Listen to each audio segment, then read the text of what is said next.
अभी खाप संगम पे, जहाँ पे संगम हो रहा है दो नदियों का, स्पीति रिवर और सतलज।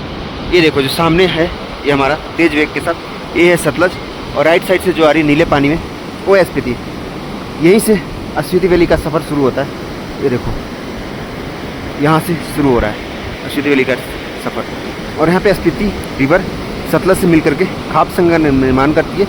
इसके बाद स्पीति का अस्तित्व खत्म हो जाता है और सतलज के रूप में आगे की तरफ निकल जाती है। खाप संगम देखने के बाद अब मैं चलना नाको के लिए निकल रहा हूँ। मैं नाको जस्ट 40 मिनट रह गया। और भाई ये जो व्यू था जब दो लोग हम आए थे, मैं और बल्लू भाई अपने, तो अलग व्यू था। नेक्स्ट टाइम देखेंगे।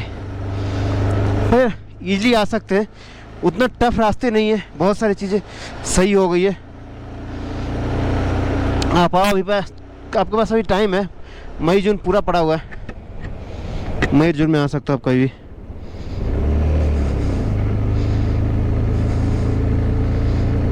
पर मज़ेदार रास्ते हैं, यही तो है सुंदरता स्पीति वैली का।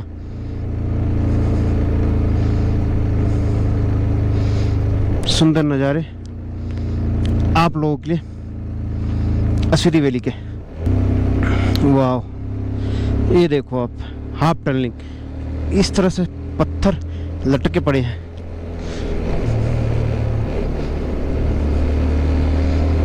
अगर हम बात करें खाप संगम से नाको तक की डिस्टेंस की, तो 25 से 26 किलोमीटर है, जिसे आप 40 मिनट के अंदर इजीली कवर कर लोगे। गाड़ी को बहुत मेहनत करना पड़ रहा है इस चढ़ाई पर चढ़ने के लिए। आवाज़ सुन करके पता चल नहीं रहा होगा। टनल भी बहुत आते हैं, चढ़ाई बहुत है। ओ भाई, सामने अपने आ चुका है कालूप, इसे ही कहते हैं हम कालूप। सामने देखो आप, कालूप है, और उस लूप से होकर के हमें जाने ऊपर तक फिर आएगा हमारा नाको। ये अब जो शुरू हुआ स्पीति वैली का राइड, वो है राइड, असली राइड सीरीज। बहुत ही मस्त नज़ारे, खाप संगम क्रॉस करते ही नज़ारे बिल्कुल चेंज हो जाते हैं। यही है वो नज़ारे खाप संगम के। और खाप संगम से ऊपर चढ़ दे रहे हैं, बाइक में थोड़ा लोड पड़ता है, काफ़ी लोड पड़ता है, क्योंकि सीधी हाइट है। और अब देखो सीधे ऊंचाई पे जाना में कालूप से होते हुए चढ़ाई बस चढ़ाई होती है। यहाँ के बाद खाप संगम से कालूप तक का सफ़र बहुत रोमांच भरा हुआ था। ये देखो आप, कोई यात्री बैठे हुए हैं यहाँ पे, और यहाँ से जो व्यू बनता है ना, वो वाकई देखने लायक होता है। पिछली बार जब मैं आया था क्या व्यू मिल रहा था। स्पीति वाकई बहुत अच्छा जगह है।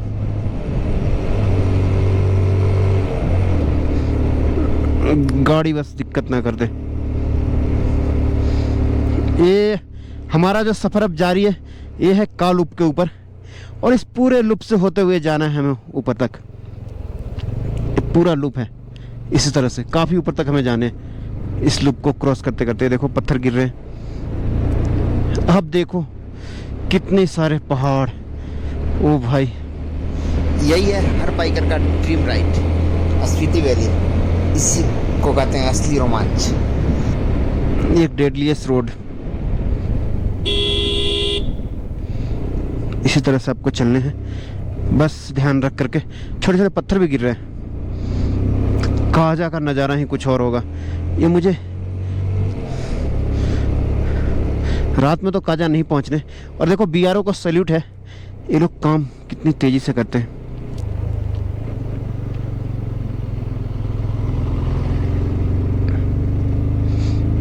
अब टाइम आता थोड़ा टाइमलेस वीडियो बनाने का, क्योंकि बहुत लंबी हो जाती है वीडियो और यहाँ पे स्पीड में उतना खींच नहीं पाता, तो टाइमलेस में आपको अच्छा लगेगा देख करके। पर ये जो जर्नी है हमारा स्पीति का, ये बहुत ही रोमांचक है। हर बाइकर का एक ड्रीम डेस्टिनेशन होता है स्पीति वैली, जिसे मैं आज जी रहा हूँ। वो है स्पीति वैली का राइड, वो भी सोलो। मज़ा आता है, बहुत मस्त नज़ारे हैं। सोलो का तो अलग ही मज़ा होता है। और एक बार आपने सोलो कर लिया स्पीति का, तो फिर आपके अंदर कॉन्फिडेंस आ जाता है। कोई भी राइड आप कर सकते हो, क्योंकि अभी शुरू होने वाला है। जस्ट कुछ दिनों के बाद 10 से 12 दिन में शुरू होंगे अपने 4 धाम की यात्रा। तो उसके लिए तैयारी कर लो, और मैं इसीलिए आया था स्पीति राइड, क्योंकि 4 धाम यात्रा में ताकि सोलो कर पाऊँ और कोई भी डर ना हो। एक बार स्पीति आपने कर लिया सोलो तो पूरा कॉन्फिडेंस आ जाता है आपका। मैं 2 बार हूँ स्पीति रिटर्न, 1 टाइम बुल्लू भाई के साथ आया था और 2nd टाइम सोलो मार रहा हूँ स्पीति। तो ये है हमारा स्पीति का सफ़र, सोलो स्पीति रिटर्न। अपने आप में बहुत बड़ी अचीवमेंट होती है अगर आप स्पीति रिटर्न आते हो। बहुत ही कॉन्फिडेंस आपका लेवल हाई हो जाता है स्पीति राइड अगर आप कर लेते हो। और लद्दाख आपने कर लिया सोलो में तो फिर उसका कोई मुकाबला ही नहीं है।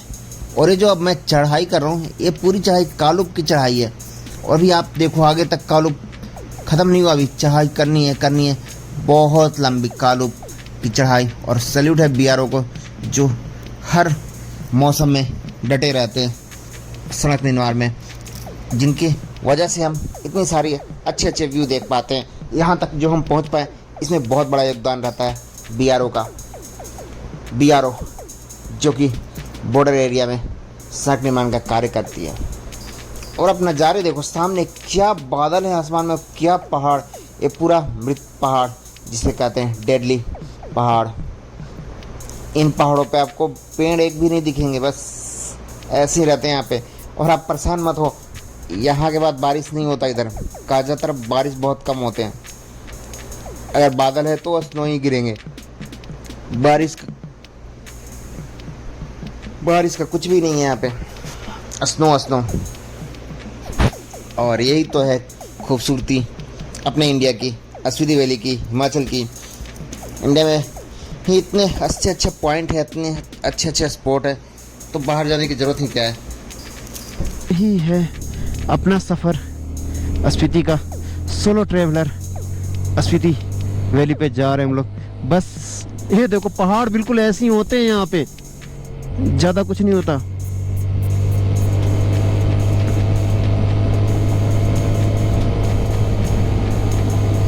बस आप तो ये नज़ारे एंजॉय करो, अल्टीमेट व्यू, अल्टीमेट नज़ारे।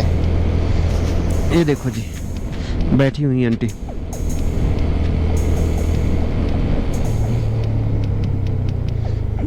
भाई अपने यहाँ रेस्ट करता हुआ।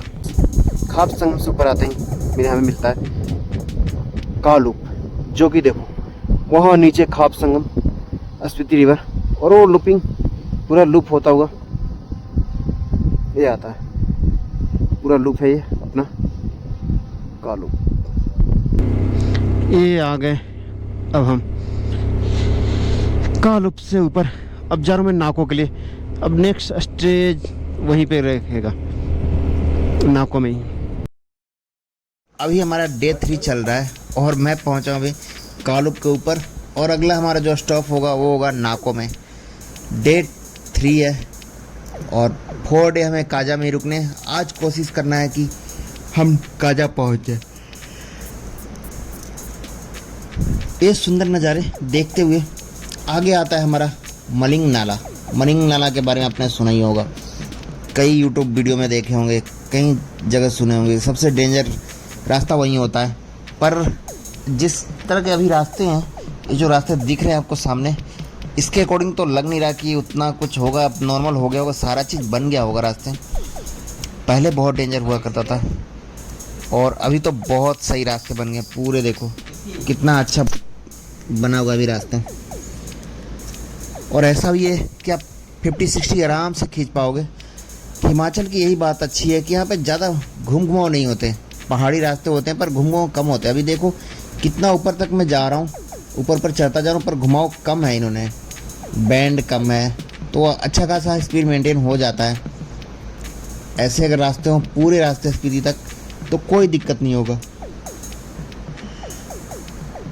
पर जो काजा के बाद आते हैं ना ऊपर जाने के लिए रास्ते, और काजा से पहले ताबो के बाद ही रास्ते बहुत ख़राब है, फिर काजा के बाद ख़राब है। पर ये नज़ारे हमेशा मुझे याद रहेंगे। जब मैं बल्लू भाई के साथ आया पिछले साल B1 ब्लॉग उनके साथ, तो ये रास्ते बन रहे थे उस टाइम और बहुत टूटे फूटे थे। हमें तो कई घंटे लग गए थे इस रास्ते में। और अब की मानो तो ये 20 से 25 मिनट में आप पहुंचोगे कालुप से सीधा नाकों तक। खाप संगम से नाकों तक आप आधे घंटे में पहुंच जाओगे। तो ये है अल्टीमेट खूबसूरती हिमाचल की। और हमारा है स्पीति राइड सोलो 2025 में चल रहा है अप्रैल में। और मानो मैं विंटर ही कर रहा हूँ, विंटर स्पीति कर रहा हूँ। और यहाँ पे बिजली गई है, ये भी मुझे बहुत अलग ही लगता है कि इतने ऊंचे ऊंचे पहाड़ों पे बिजली पहुँच जाती है। कोई नहीं, जैसे रोड आती होगी वैसे बिजली आ जाती होगी, क्योंकि यहीं से तो बिजली सप्लाई करके दी जाती है नीचे। तो ये चौंकने वाली बात नहीं है। पानी बिजली दोनों पहाड़ ही हमारे देते हैं, जिन्हें नीचे तक ले जाया जाता है। ये जो इन्होंने कट के सामने पत्थर को गिराया नहीं, वैसे ही छोड़ दिया काट करके आधा, यही तो खूबसूरती बढ़ा देती है पहाड़ों की।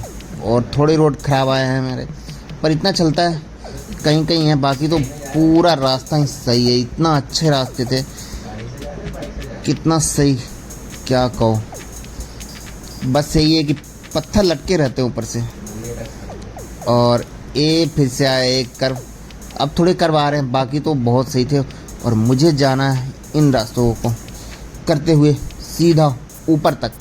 इन रास्तों के बाद सीधा जो रास्ता जाएगा वो जाएगा नाको तक। और नाको में बात करें तो 2-3 पॉइंट है, वो आप ज़रूर विजिट करना। एक तो हो गया नाको लेक मोनेस्ट्री, और वहाँ पे जो ढाबे हैं, हेलीपैड है, ये सब चीज़ें देखना बनता है नाको का। और जो सामने दिख रहे हैं उधर साइड हमें ऊपर तक जाने हैं। ये अच्छे खासे रास्ते, बहुत ही डेडली पहाड़ जिन पे कुछ भी नहीं उगते। ये ऐसे पहाड़ है, यहाँ पे आप कुछ उगा नहीं सकते। और कहीं कहीं भी दुकानें बन रही है, अच्छी बात है। जब ये बनकर तैयार हो जाएंगी, मंदिर या दुकानें बन रही होंगी, तो अच्छी बात हो जाएगी, थोड़ा स्टे कर सकते हैं। इस रोड पे भी कुछ शॉप चाहिए था, दुकानें हो, रेस्टोरेंट हो, ढाबा हो, क्योंकि यहाँ से अच्छा खासा का दूरी है, सीधा नाको में ही मिलता है। तो ये अच्छा होता कि अगर यहाँ पे भी कुछ होता स्टे के लिए, दुकान ढाबा कुछ भी होता तो सही रहता। छोटा सा ही दुकान हो, चाहे मैगी मिल जाए बस। पर एक चीज़ और भी है कि पहाड़ों में मैगी जल्दी पकती नहीं है, कम से कम 20 से 25 मिनट लग जाते हैं। और अच्छे से मैगी को पकाना हो, खाने को पकाना, टेम्परेचर डाउन होता है, एयर की कमी होती है, ये सब चीज़ें ये सारे फैक्टर हैं जो कि डिपेंड करते हैं खाना बनाने पे। और ये देखो सामने जो पहाड़ देख रहे हो, उन पहाड़ों पे ही हमें चढ़ने हैं, पूरा ऊपर तक जाने हैं। ये ऐसे ऐसे राइड करके एक पूरा लूप बन रहा है यहाँ पे, और इसी लूप को कंप्लीट करके हमें जाने होते ऊपर तक, पहाड़ों तक। और वो जो पत्थर लटक रहे हैं, ऐसा लगता है कहीं भी गिर जाए। तेज़ हवाएं जब चलती हैं यहाँ पे तो छोटे छोटे पत्थर रोड पे आ जाते हैं, तो आप अवॉइड करें यहाँ पे रुकना। बस चलते जाना है, चलते जाना है, रुकने की कोशिश मत करना। खूबसूरती तो है स्पीति में, पर थोड़ा डेंजर भी होता है, इसीलिए हर आदमी का ड्रीम राइड होता है स्पीति। स्पीति एक बार आपने कर लिया सोलो तो आपका कॉन्फिडेंस बहुत बढ़ जाएगा।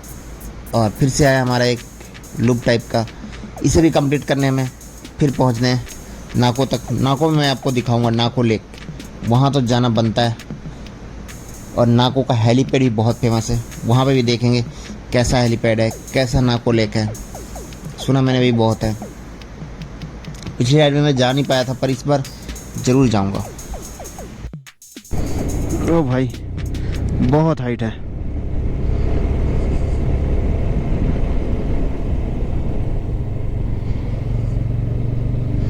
उधर साइड नहीं जाने बेटे, वही कितना दूर है, अभी रह गया कम से कम 8 किलोमीटर।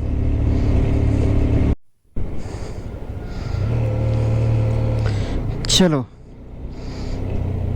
हमारा आगे ठुक गया क्या? नहीं ठुका नहीं। हम इसके बाद जाएंगे सीधा नाको, थोड़ी दूर और रह गया, और 12:30 हो जाएगा नाको में। 1 बजे तक नाको, फिर 2-3। बहुत देर हो रहा है मुझे, हमने कर ली बहुत देर।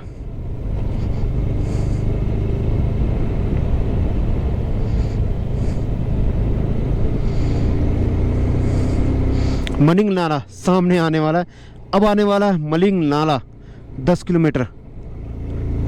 10 किलोमीटर वो है। अच्छा, क्या कुछ अलग तो नहीं चले गए हम? मनिंग नाला।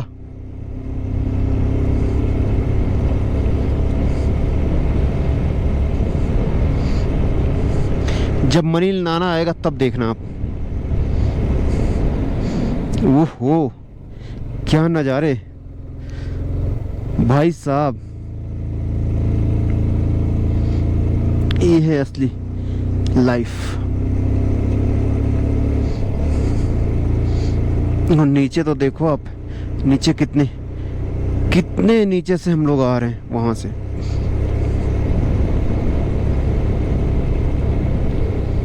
चलो अब मैं यहाँ से रुक करके ले सकता हूँ फुटेज वगैरह। अब जो इस जगह से नाको की दूरी है वो है मात्र 6 किलोमीटर, और हम थोड़ी देर में पहुंच जाएंगे मनिंग लाना तरफ, जो कि काफ़ी फेमस है। और नाको यानी कि हमें पहुंचने ऊपर पीक तक 6 किलोमीटर पीक तक जाने, ठंड वैसे ही बढ़ता हुआ।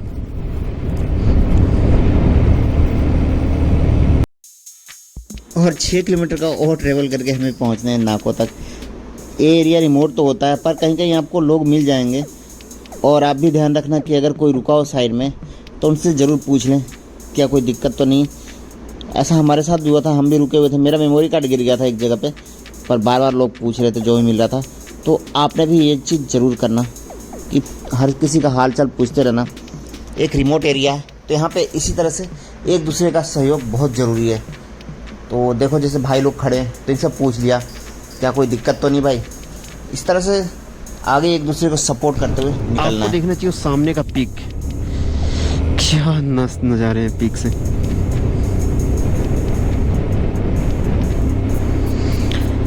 नाको बस 4 किलोमीटर की दूरी पर है अपना। ये देखो आप, तो पूरा देखो व्यू। इसी तरह से रास्ते हैं पूरे। बोलते बोलते मैं थक गया। ठंड बहुत बढ़ रही है, क्योंकि जैसे जैसे हम नाको तरफ जा रहे हैं यानी कि पीक पर जा रहे हैं, तो पीक पे ठंड होती है। अब देखो पहले बर्फ़ नहीं था, अब बर्फ़ कितना ज़्यादा है। ये सब चीज़ें हैं। और हमारे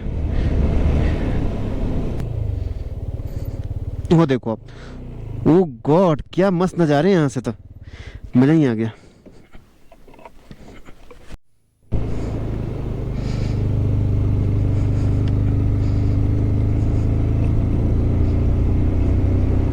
सामने BRO।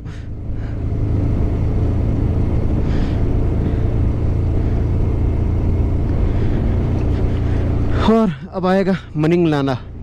चलो जल्दी से चलते हैं, बहुत टाइम वेस्ट हो रहा है, क्योंकि हमें पहुंचना भी है काजा, ये भी ध्यान रखने में। और वो जो व्यू आते हैं ना काजा वाले, वो जो पहाड़ होते हैं, वो सब भी देखने हैं अभी तो।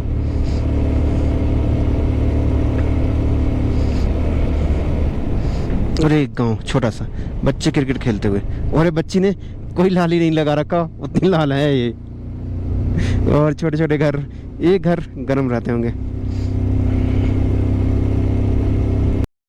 और यहाँ पे आप देखोगे लोगों को तो पूरा फेस ढके रहते हैं, क्योंकि सन का जो लाइट है सीधी पड़ती है, सन मन बहुत हो जाता है। और बच्चे के घर में पूरी लाली हो रखी थी, वो नेचुरल लाली थी, उसने कुछ लगाया नहीं था। और बस हमारा सफ़र नाको तक का यहीं पे कंप्लीट होता है। थोड़ा आगे ही आ गया हमारा नाको। सामने देखो बर्फ़ के पीक दिख रहे हैं, समझ लो आपकी बस नाको हम लोग पहुँच गए। 1-2 टर्न लेने, उसके बाद सीधा नाको। 1-2 टर्न और रह गया, बर्फ़ के पीक भी दिखने लगे। और अच्छी बात है कि यहाँ पे होम स्टे घर ज़्यादा डेवलप हो रहे हैं, एक अच्छी बात है, अच्छा डेवलपमेंट है। टूरिज्म भी बहुत बढ़ रहा है। इस साल मैंने महसूस किया, फील किया है कि टूरिज्म बहुत है कंपेयर टू प्रीवियस ईयर। जब मैं लास्ट टाइम आया था तो इतने ज़्यादा टूरिज्म नहीं थे, पर इस टाइम है, काफ़ी है टूरिज्म। और रास्ते की तो बात ही मत करो, रास्ते तो बहुत अच्छे हैं पिछले साल से। अल्टीमेट अच्छे रास्ते बना दिए गए, इतना सुंदर। BRO को एक बार और सैल्यूट है, हमेशा याद रहेगा। अगर रास्ते सुंदर हो, अच्छे हो रोड, तो रास्तों का पता नहीं चलता, अच्छे से ईजी आदमी कवर कर लेता है। बहुत ही शानदार व्यू सामने का। और अब बस नाको हमारा सामने ही होगा। ज़्यादा दूरी नहीं रह गया। वाह, हमें जाने नाको ताबो, ये बहुत अच्छा खोस ढाबा। मुझे रुकना का नहीं था, मैं पहुंच जाता आराम से। ये ढाबा है नाको में, यहाँ पे ही स्टे किया जाता है, रुका जाता है, फिर आगे के सफ़र जारी रखा जाता है। तो हमें कहाँ रुकना है वो हम डिसाइड करेंगे अभी। और भी चीज़ें आपको मैं दिखाऊँ नाको में, इतने सारे राइडर आ रखे हैं। नाको यहाँ पे ये है नाको विलेज, नाको कोस्ट ढाबा। हमें किस ढाबे पे जाने वो हमें डिसाइड करने हैं। और चलो मैं आपको दिखाऊं, यह है हेलीपैड, यहाँ का हेलीपैड भी मैं आपको दिखाता हूँ। यह है नाको का हेलीपैड है यहाँ पे। हेलीपैड पे आपने देखा होगा हेलीकॉप्टर लैंड करते हुए, पर मैंने आज चलाई है इसी हेलीपैड पे बाइक। चलो 1 राउंड लेता हूँ। ड्रोन तो हमारा गया, पर यहाँ पे 1 राउंड लेना पड़ेगा हेलीपैड से। हेलीपैड नाको सिटी का मैच हो रहा है। चलो भाई, बाय बाय। चलो कुछ खाया जाए, इस साइड पे कुछ खाना तो बनता है। लामा ढाबा, देखो कितने सारे राइडर होते हैं यहाँ पे।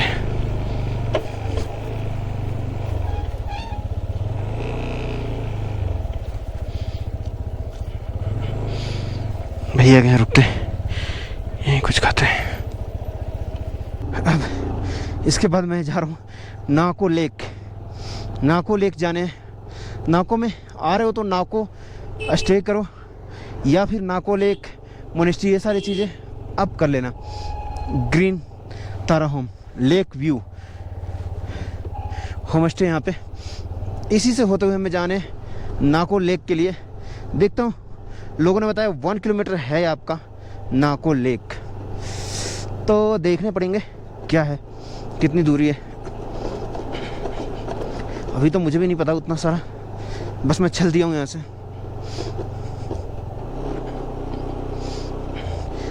यहाँ पे खाना नॉर्मल ठीक था, पर जो स्पीति में जितना ज़्यादा महंगा है मैं क्या बताऊँ।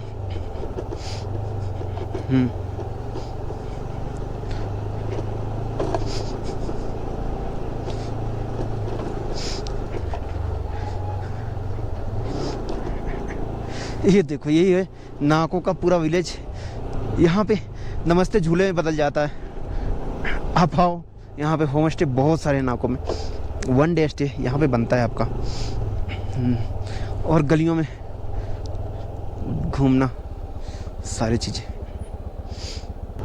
ये था नाको विलेज। अभी मैं नाको में रुकूंगा, तब फिर एंजॉय करते हैं नाको को। और देखो नाको विलेज है अपना, जो कि बहुत ज़्यादा हाइट पे है। यहाँ पे हेलीपैड भी है। नाको लेक तक हमें जाने हैं। नाको लेक होगा किधर? नाको लेक किस साइड है? अच्छा, इधर।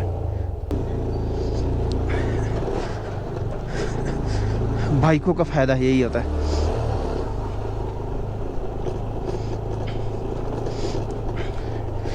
नाको लेक, उसे देखने का अंदाज अपना अपना। और 12:30 बजे तक हम लोग छोड़ेंगे नाको को।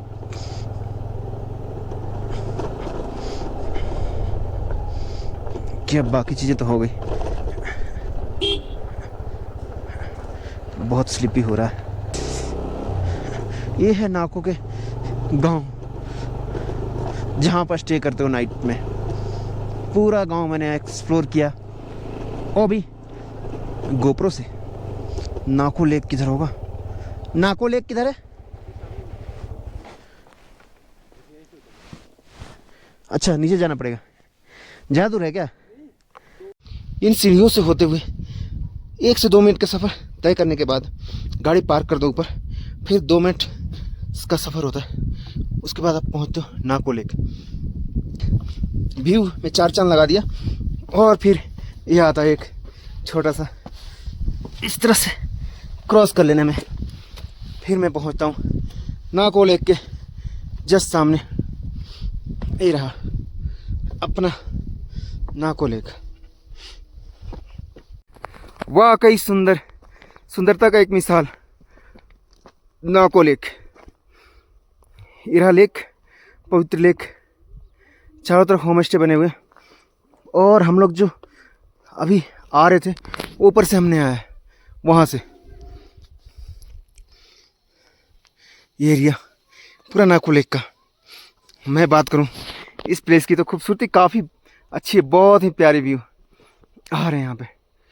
मज़ा आ गया नाको लेक देख